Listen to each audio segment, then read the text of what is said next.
Oh, Isabel Cardena? Yes? Yes. Okay, welcome. I'm sorry, I'm hard of hearing. Okay, no, welcome. Oh, you're okay, go ahead. Oh, okay. I'm here with questions and I need answers because I am mad as hell. Who of you ordered for a police informant to spy on our meetings, which were held at a church, no less? And that's why I'm here. I want to know who ordered it. Keep going. Keep going, Isabel. I want the answers now.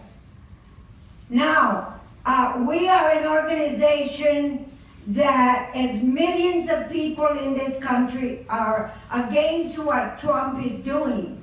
He is threatening, he has threatened to kill 10 million people in Afghanistan. He just said it.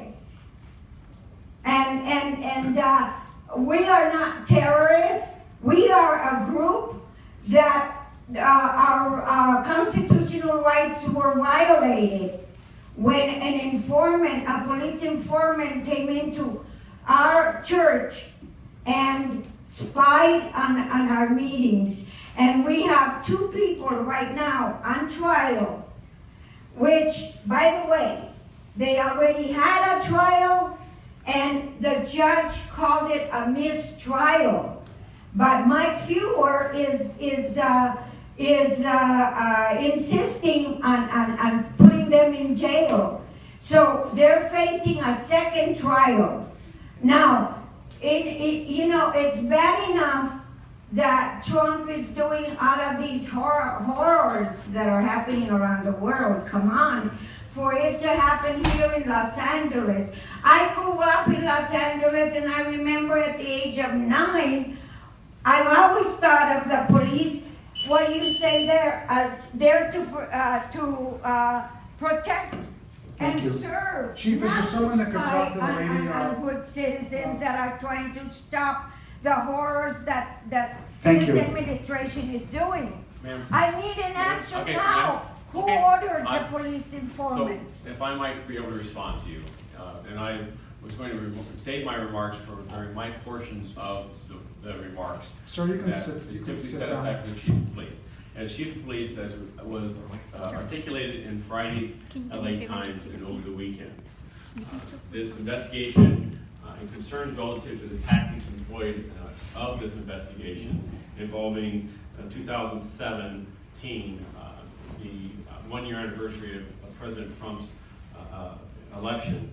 This protest group involved individuals that we did launch an investigation into, and I've asked for a full review from top to bottom of the protocols, the tactics used, and how that investigation was conducted, and on the basis of what information, and also to have that comparison, have that review done in comparison to our existing policies and guidelines, as well as the oversight and expectations of this Board of Police Commission relative to investigations conducted by the department, and more specifically, investigations conducted by units within our major crimes division. What I promise is that upon completion of that top to bottom review, which is being overseen by the Office of Constitutional Policing and Policy, Mr. R.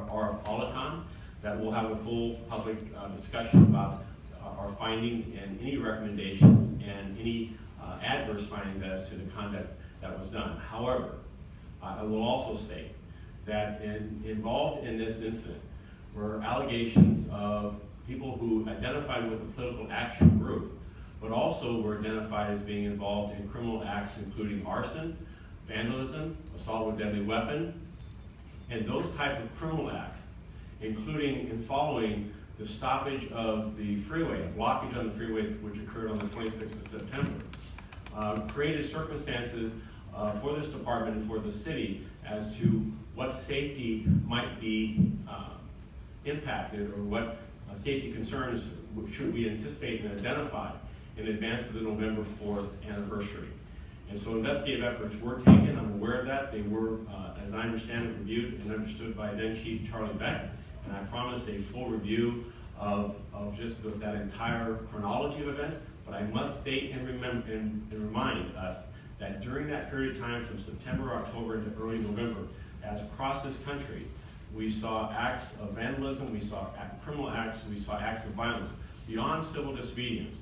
And those acts could jeopardize public safety, and as such, as a chief and as a police department, our responsibilities to all the communities of Los Angeles is to ensure that we understand potential threats as they may emerge and try to interdict and stop those threats from actually occurring. But again, no judgment to this point as yet as to concerns that you've identified, including concerns you've identified where an individual what's been identified or referred to as a confidential informant attended meetings that were also meetings at a house of worship at a church.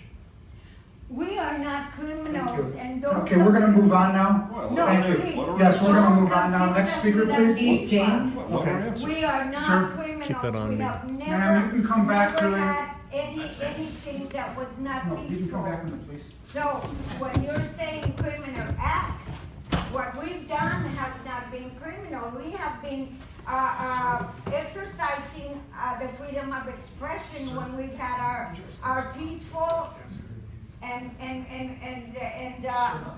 demonstrations.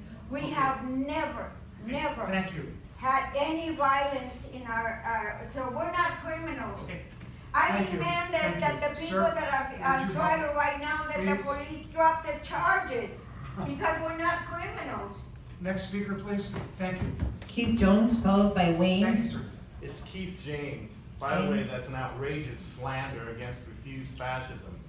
Refuse Fascism is a national organization committed to driving out the Trump-Pence regime through nonviolent, mass, sustained national mobilization, like you see right now in Puerto Rico. It's not complicated. This is what's required. To say that we're involved in arson, take it back. To say that we're involved in, what did you say? Weapon? No, you didn't say vandalism. No, yeah, but you said some other stuff. Absolutely outrageous claim. And then this is a political persecution against the Freeway 9 and a political persecution against the UCLA 5. And you didn't answer the question. The question was, this body right here, who, if any, and did you authorize the confidential informant to come into Refuse Fascism meetings? Yes or no? If it's yes, who did it and why? And if it's no, then what? Then the Major Crimes Division and the Anti-Terrorist Division of the LAPD can just come into our meetings willy-nilly and just record people? It's outrageous and unacceptable. So did you or did you not? When you said we, it was clear. LAPD were well aware, invaded our meetings and came in. Did the police commission? That's the question to the police commission. Sobroff, did you? Okay. Sir, I'm Who is the person here, another question, and then I'll let you answer. Who is the person here who's responsible for the undercover work here, who has to sign off on that for the Major Crimes Division in order to send in a confidential informant? Who? Can I see? Who's the person responsible? We'll have somebody talk to you. Your time's up. We'll have somebody talk to you in the back. Your stuff is, you're way off. I'm not way off, I'm right on the money. Chief, who can talk to him? So, sir, Go ahead, if you man. please speak with Deputy Chief Bob Green. He'll tell you the course and scope of this investigation and how the answers to your questions will be given. Next speaker, please. The next speaker is Wayne. Next speaker. I'm going to answer right here. We demand that The the next speaker charges is be Wayne. dropped. Followed by Mr. Herman.